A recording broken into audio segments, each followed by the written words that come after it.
Puji Tuhan, saudara sekalian, hari ini kita bertemu kembali dalam momen spesial di mana seluruh umat Kristiani memperingati hari kenaikan Tuhan Yesus ke surga. Nah, sebelum kita akan membahas topik ini, mari kita sama-sama tundukkan kepala, kita minta pimpinan Tuhan agar hari ini Tuhan membuka hati kita untuk memahami mengapa Yesus naik ke surga. Mari kita bersatu dalam doa. Bapa dalam surga yang kami kenal dalam nama Tuhan Yesus, bersyukur, berterima kasih kami hari ini masih sempat untuk mendengarkan sabda-Mu. Kuduskan kami sehingga sabda-Mu memberkati, menegur, memulihkan hidup kami. Dalam nama Tuhan Yesus kami sudah berdoa. Haleluya. Amin. Bapak Ibu, saudara-saudara yang dikasihi Tuhan Yesus, hari ini menjadi hari yang sangat penting bagi umat Kristiani karena hari ini kita bersama-sama memperingati hari kenaikan Yesus ke surga. Saya memberikan sebuah topik, Yesus pulang ke surga. Kita baca dulu Alkitab kita dari Kisah Para Rasul pasal 1. Saya akan bacakan bagi saudara ayat yang ke-11. Demikian bunyi firman Tuhan. Yesus ini yang terangkat ke surga meninggalkan kamu akan datang kembali dengan cara yang sama seperti kamu melihat Yesus naik ke surga. Amin. Berbahagia setiap orang yang mendengarkan firman Tuhan, merenungkan dan mempraktekkannya. Saudara-saudara sekalian, peristiwa kenaikan Yesus ke surga atau Isra Mi'raj ini terjadi di Bukit Zaitun, daerah kota Betania. Nah, saya katakan kata kuncinya dulu. Siapa yang diajak ke Bukit Zaitun untuk menyaksikan kenaikan Yesus ke surga? Kata kuncinya di sini adalah murid-murid yang diajak oleh Tuhan Yesus. Saudara-saudara, memang ada banyak beberapa pertanyaan yang pasti Bapak Ibu saudara sudah mendengar. Pertama, mengapa Yesus naik ke surga? Kalau tadi saya pakai topik Yesus pulang ke surga. Kenapa Yesus harus pulang ke surga? Jawabannya udah pasti. Karena surga adalah rumahnya. Yohanes pasal 14 bisa dibaca ayat 1 sampai 3. Jadi jelas kemanapun kita pergi, kita kan pasti pulang. Yesus setelah melaksanakan misinya, selesai nih, dia pulang ke surga. Kenapa? Karena surga rumahnya. Pertanyaan yang kedua, apa yang dikerjakan Yesus setelah dia pulang ke surga? Jawaban yang kedua dari pertanyaan kedua, dari Injil Yohanes pasal 14 ayat 1 sampai 3. Yesus menyediakan tempat bagi kita. Jadi kalau rumah sudah selesai pasti dipanggil. Kemudian saudara, yang ketiga yang kita akan bahas sedikit. 1, 2 kita nggak perlu bahas karena tentu saudara sudah sering dengar. Yang ketiga, saudara sekalian, kapan Yesus datang untuk yang kedua kali? Tadi kan ayatnya kita baca. Bagaimana ketika Yesus dia mengajak murid-muridnya ke Bukit Zaitun dan di situ mereka melihat Yesus terangkat ke surga. Istilah saya tadi kan Yesus pulang surga ya. Kata kuncinya ingat, yang diajak tuh murid-muridnya. Nah, malaikat ketika melihat murid-muridnya, bagaimana mereka menengadah melihat Yesus terangkat, maka malaikat berkata, di tempat yang sama dengan cara yang sama Yesus akan datang kembali. Ini berbicara mengenai kedatangan Yesus yang kedua kali.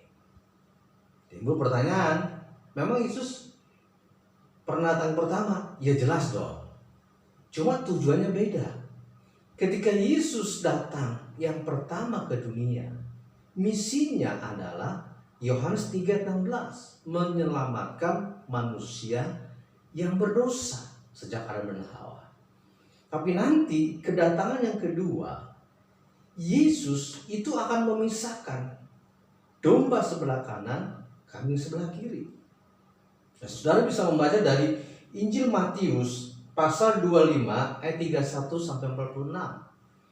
Bahwa kedatangan nanti akan menghakimi, memisahkan domba dan kambing. Kita nggak bahas terlalu panjang ya. Intinya domba itu adalah murid yang setia, yang nanti kelak akan bersama-sama diangkat dan diajak Yesus ke surga. Saudara-saudara, pertanyaan ketiga, kapan Yesus datang untuk kedua kali? Alkitab berkata, malaikat aja nggak tahu. Tidak ada seorang pun tahu. Yang kita harus waspadai, banyak para hamba-hamba Tuhan, tokoh-tokoh, pakar-pakar teologi, yang kadang-kadang dengan sombongnya menyatakan kapannya itu akan datang. Mungkin akan mengatakan, oh nanti Yesus akan datang kedua kali itu tanggal 22 bulan 2 tahun 2222. Ini misal contohnya. Tapi kan selama ini kalau kita melihat, itu hanya berita hoax. Tidak ada seorang pun yang tahu kapan Yesus datang untuk kedua kali. Namun satu hal yang diingin diingatkan oleh Tuhan Yesus di sini, Yesus berkata, berjaga-jaga dan berdoalah. Itu intinya. Nah, siapa yang nanti akan diangkat? Ini kan bicara tentang pengangkatan ke surga. Maka jelas, tadi saya sudah katakan dari awal, kata kuncinya adalah hanya murid-murid. Murid itu adalah domba-domba yang setia melakukan segala perintah Tuhan. Hari ini, saudara-saudara sekalian, setidaknya firman Tuhan yang mengingatkan, Yesus akan datang pasti untuk kedua kali. Kenapa? Karena kedatangan yang pertama itu pasti. Dia nggak pernah bohong, maka kedua pun nanti kan menjadi sebuah kepastian. Tanda-tandanya Bapak Ibu sudah bisa membaca di Injil Matius pasal 24. Yang kadang-kadang kita melihat kejadian-kejadian yang akhir-akhir ini kita bisa pantau, kita bisa baca lewat buku gitu ya, kita bisa dengarkan. Itu seringkali dikaitkan. Peristiwa alam, banjir bandang, penyakit, termasuk virus corona gitu ya, peperangan, ada banyak hal yang dikait-kaitkan. Apakah itu benar atau salah? Perlu kita kaji, karena Alkitab berkata, ujilah segala sesuatu. Minimal kalau Injil Matius pasal 24-25 mengingatkan, kalau pohon jambu misalnya jambu klutuk sudah mulai berbunga, nggak lama lagi dia akan berbuah. Nah, bunganya itu sekarang sudah ada, tanda-tandanya itu yang mungkin tidak perlu saya ungkapkan, nanti bisa dibaca sudah di rumah, coba selidiki Injil Matius pasal 24, tanda-tanda akhir zaman. Namun satu hal yang Tuhan ingin ingatkan, bahwa ketika dia pulang ke surga, karena surga rumahnya, satu ya, dua, dia menyediakan tempat bagi kita dan tidak akan datang kembali. Siapa yang diajak? Jelas tadi kata kuncinya hanya murid-muridnya. Murid itu adalah orang yang setia, nurut kepada firman Tuhan. Nah, hari ini mari Bapak Ibu saudara-saudara sekalian, jadilah kita murid-murid yang diperumpamakan seperti domba-domba yang ketika kelak nanti ada pengisah terhadap domba kami. Kita jadi domba yang dibawa ke satu lokasi di mana di sana Yesus tinggal. Waspada dengan ajaran-ajaran palsu. Jangan gampang kita terjebak. Nggak ada yang tahu kapan Yesus datang. Katanya malaikat pun nggak ada yang tahu.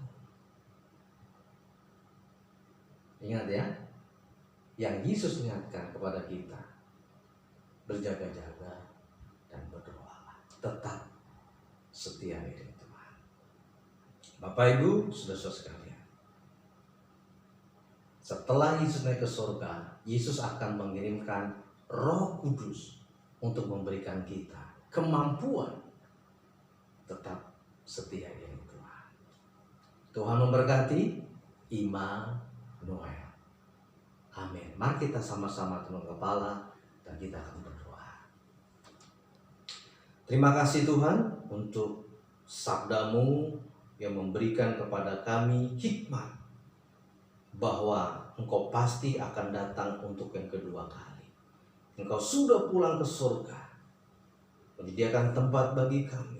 Engkau sudah kirim Roh-Mu yang kudus untuk memampukan kami hidup tetap di dalam jalan-Mu dan tetap seperti domba-domba yang setia. Terima kasih Tuhan.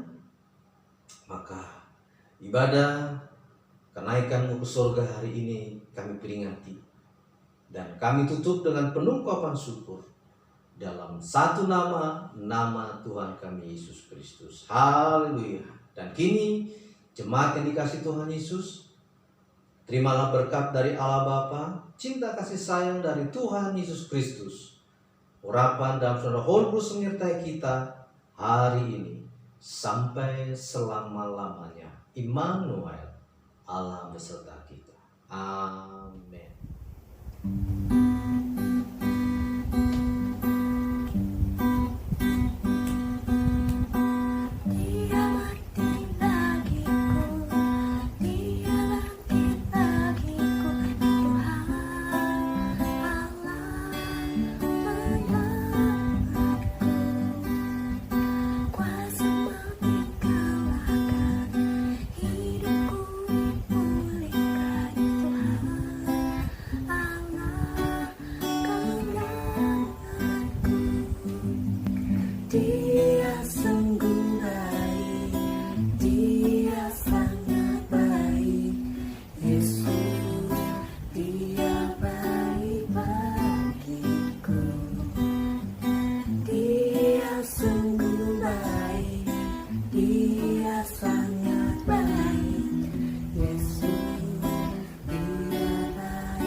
He is so